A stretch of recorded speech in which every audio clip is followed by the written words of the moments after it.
After studying this module, you should be able to know the origins of cognitive behavior therapy, understand the principles of cognitive behavior therapy, learn about the basic assumptions of this approach, have an insight into the role of counselor, analyze the key techniques of CBT and evaluate the approach. Let us first introduce you to the topic of CBT or cognitive behavior therapy. Cognitive behavior therapy has its origins in both cognitive psychology and behaviorism. The cognitive component focuses on the effects of thoughts on behavior with rigorous emphasis on methodology and performance. A brief historical sketch has been provided by Arknoff and Glass in 1992. When the behavior therapy was in its prime, these approaches were initiated. In 1950s, Ellis developed the rational therapy that later came to be known as rational emotive therapy or RET and now called as REBT, that is rational emotive behavior therapy. This was so called as the approach always focused on the reciprocal interaction among cognitions, emotions and behavior. In the 1960s, the behavior therapy began to broaden to include cognitions as legitimate behavior that can be learned and modified. Mahoney in 1977 coined the term cognitive revolution to describe the new perspective which recognizes private events and interpersonal factors along with the importance of environmental variables. Further impetus to the cognitive approach came from Aaron Beck's cognitive therapy and Donald Meichenbaum's cognitive behavior modification. All cognitive approaches are based on a structured psychoeducational model and all these place importance on homework and put responsibility on the client. The client has to take an active role both inside and outside therapy sessions. Aaron Beck was trained in psychoanalysis, but he found Freud's approach lacking as he examined it in the early 1960s. Hence, he developed cognitive therapy, which was similar to Ellis's RET. The basic goal of cognitive therapy is to understand the nature of an emotional episode or disturbance by focusing on the cognitive content of an individual's reaction to the upsetting event. The goal is to change the client's thinking by using automatic thoughts to reach the core schemata and begin to introduce the idea of scheme restructuring. Now, let us understand what is cognition and what do we understand by schemata. The thought feelings action model or the TFA model states an individual's environmental stimuli or situation may trigger thoughts associated with a personal connotation. These thoughts in turn elicit physical and affective arousal or emotions. These emotions in turn affect the thoughts by processing information and worsens the negative affect. Thus, the individual's behavioral responses to stimuli and thoughts are viewed as both a product and cause of maladaptive cognitions. In CBT, treatment interventions may be targeted at any or all components, that is either thoughts, feelings and or actions. Beck in 1967 coined the term negative cognitive triad to describe the content of automatic negative thoughts. Typically, automatic negative thoughts may be grouped by themes pertaining to either the self, the world or the future. The world includes significant others or people in general. Ingram in 1983 divided cognition into 4 interrelated but conceptually distinct elements. These are number 1, cognitive structure, which refers to the way in which information is organized and internally represented. It is a psychological mechanism to store information. Second, cognitive proposition. It refers to the content stored in the cognitive structures. Third is cognitive operations. These operations serve as the mechanisms for information processing and involves selecting, attention, perception, encoding, storage and retrieval. Cognitions are the product of processing of information and manifest as thoughts, verbalizations and explicitly held outcomes such as beliefs, opinions, attitudes, values, judgments and conclusions. Now what are schemata?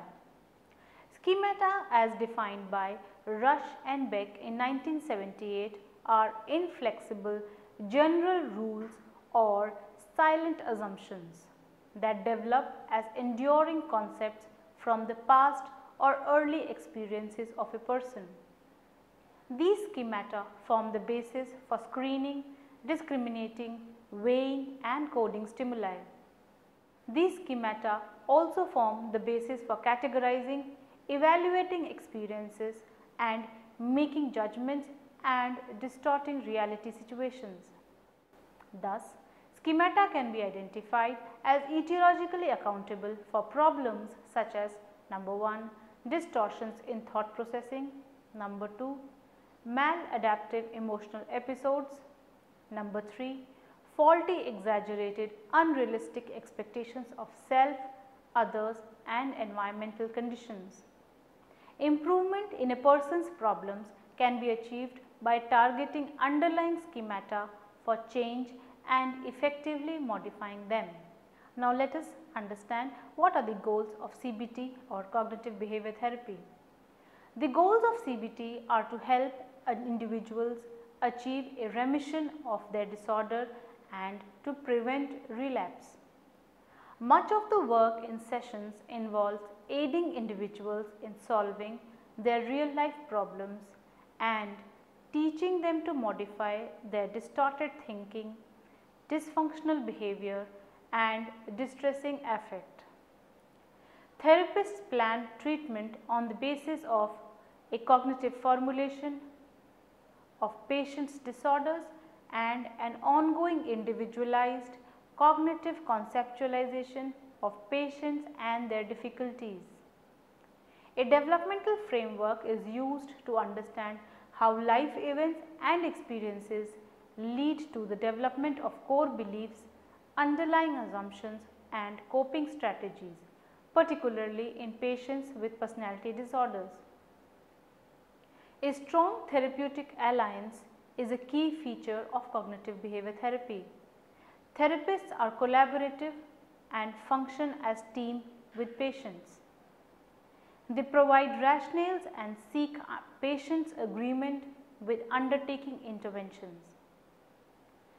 They make mutual decisions about how time will be spent in a session, which problems will be discussed and which homework assignments patients believe will be helpful. They engage patients in a process of collaborative empiricism to investigate the validity of the patient's thoughts and beliefs. Cognitive behavior therapy is educative and patients are taught cognitive, behavioral and emotional regulation skills so that they can in a sense become their own therapists. This allows cognitive therapy to be time limited for many patients.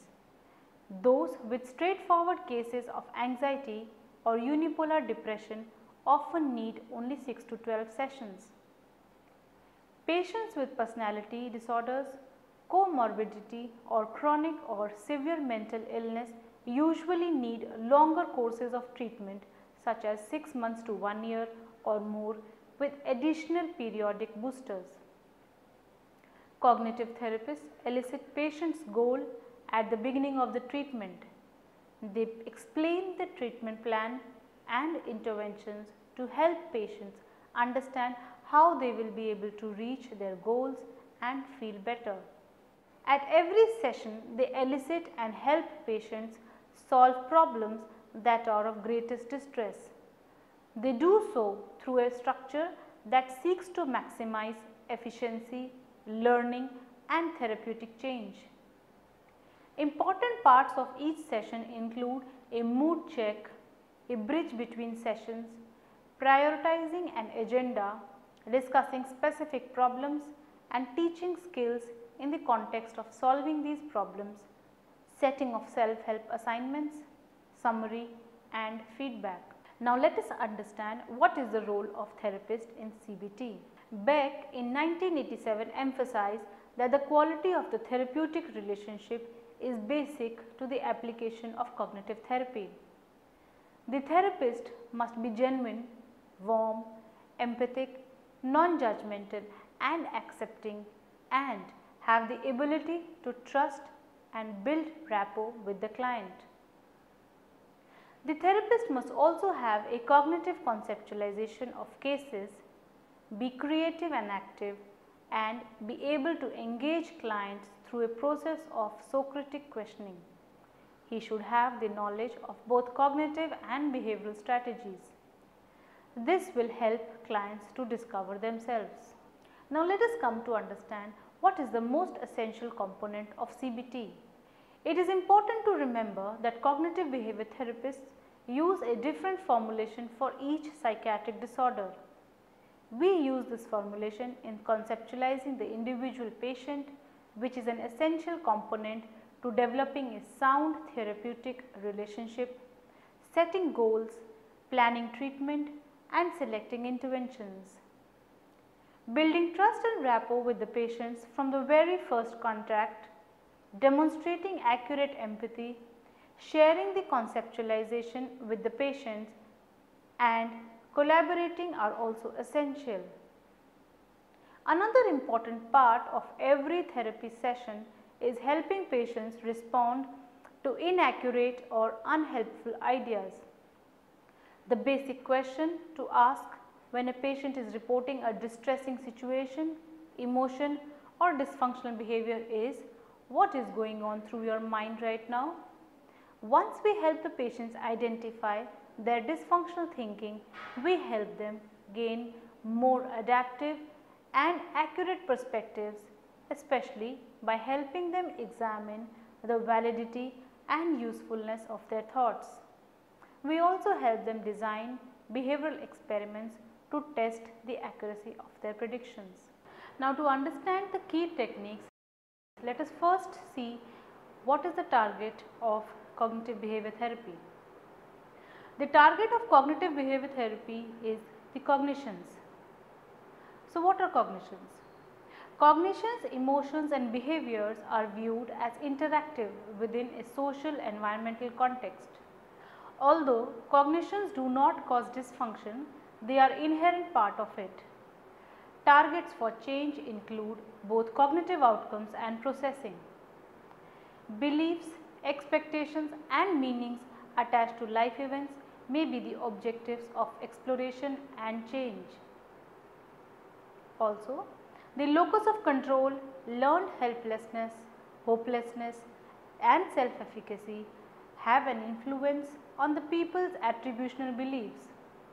People with greater sense of internality will tend to view outcomes and products of their own efforts, whereas externals will tend to view outcomes as caused by luck, fate, etc.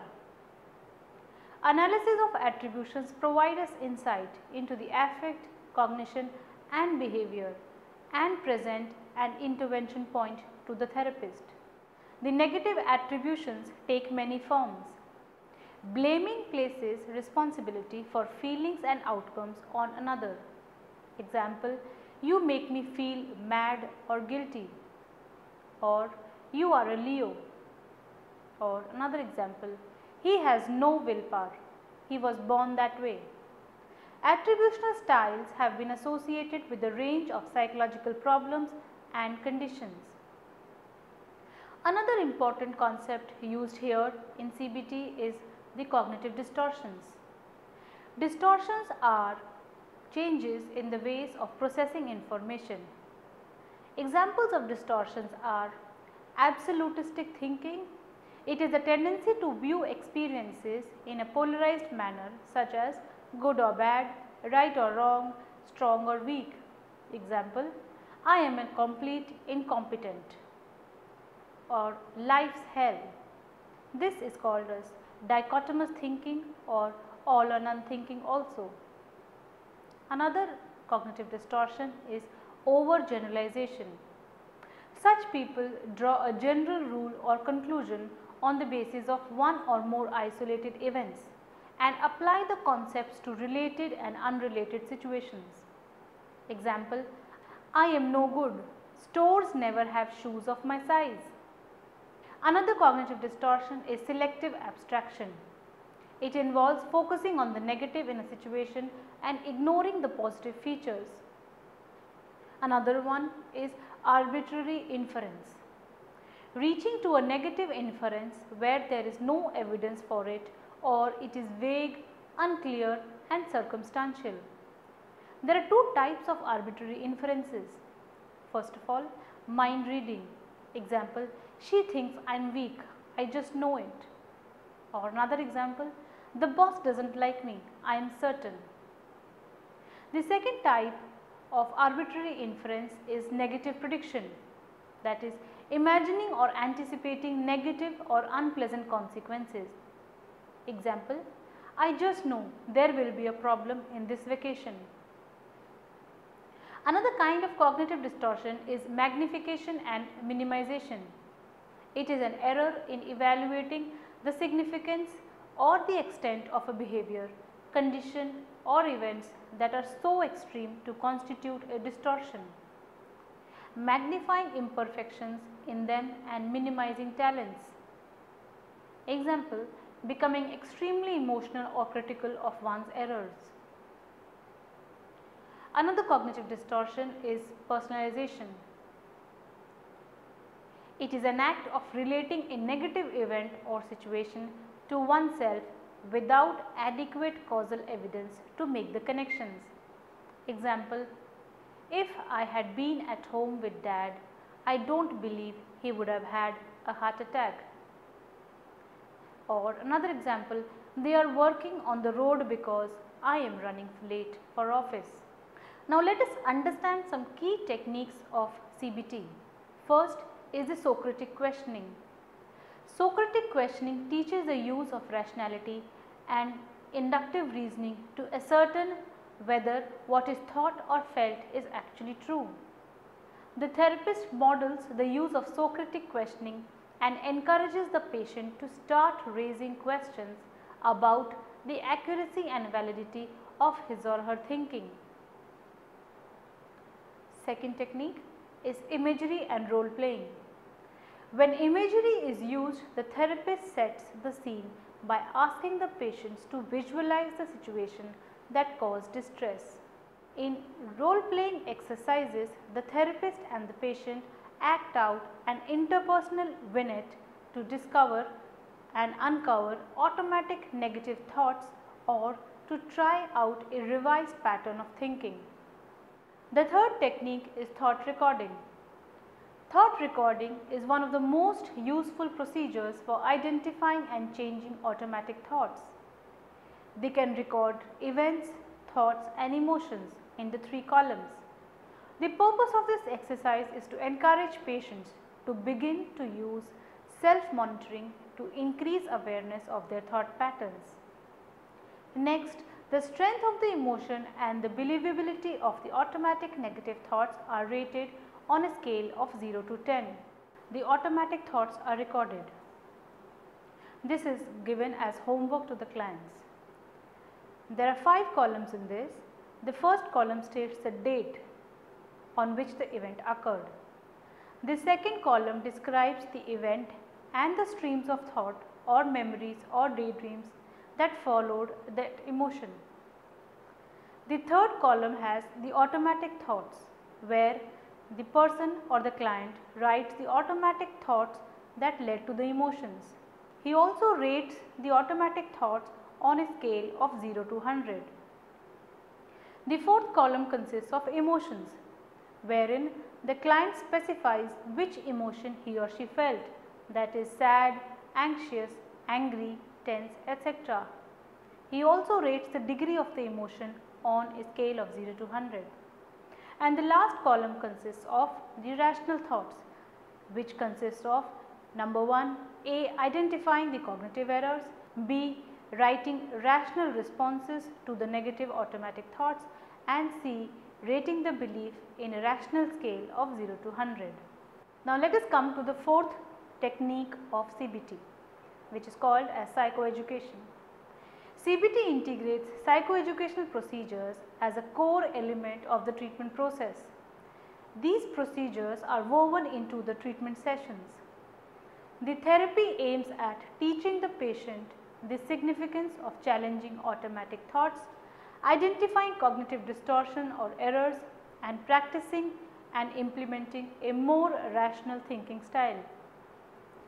Before initiating psychoeducation, behavioral interventions are sought to make the client understand the principles of extinction, reinforcement, self-monitoring, exposure, and response prevention.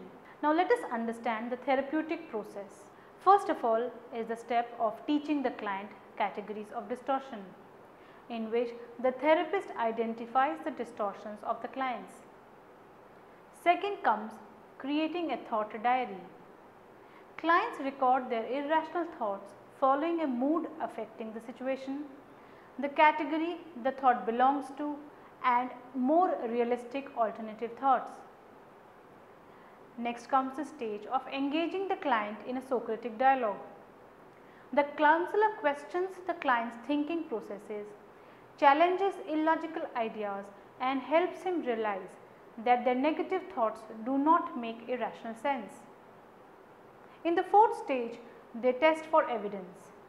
The client is assigned the task of testing the validity of a negative belief. Finally, the task of a bigger problem is broken down into smaller problems.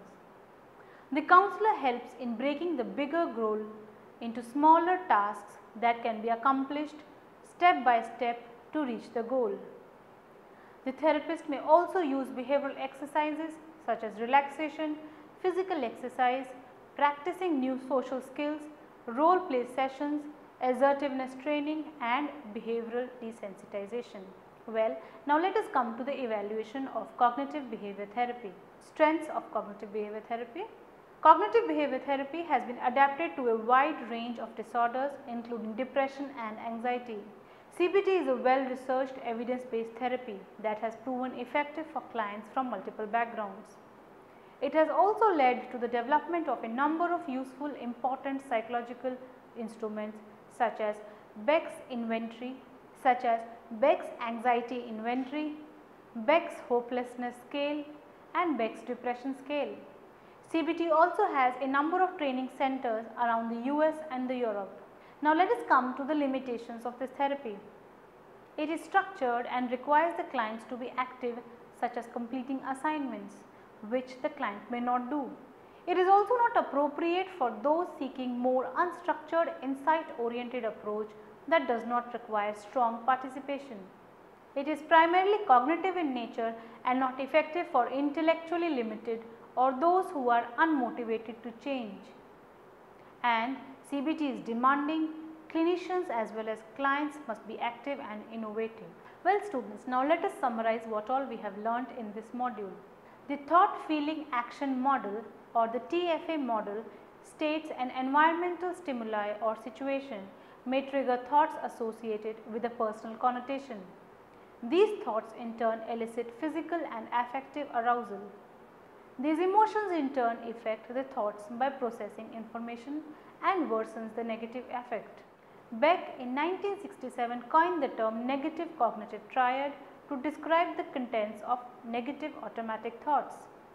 Typically, these negative automatic thoughts may be grouped by themes pertaining to self, the world, and the future. Schemata are inflexible general rules or silent assumptions that develop as enduring concepts from the past experiences. Cognitive distortions have been understood as the errors in thinking resulting from previous beliefs, mental sets, and schemas. Beck has identified many types of schemas such as all or none thinking, mind reading, catastrophizing, awfulizing, labeling, personalization, disqualifying the positive, magnification, fortune telling, abstraction, generalization. CBT is a well researched evidence based therapy and has proven effective for clients from multiple backgrounds. Cognitive behavior therapy is one of the few forms of psychotherapy that has been scientifically tested and found to be effective in hundreds of clinical trials for many different disorders. In contrast to other forms of psychotherapy, cognitive therapy is usually more focused on the present, more time limited and more problem solving oriented. In addition, patients learn specific skills that can be used in the rest of their lives. These skills involve identifying distorted thinking, modifying beliefs, relating to others in different ways and changing behaviors. CBT is not appropriate for those seeking more unstructured, insight oriented approaches that do not require strong participation from the client.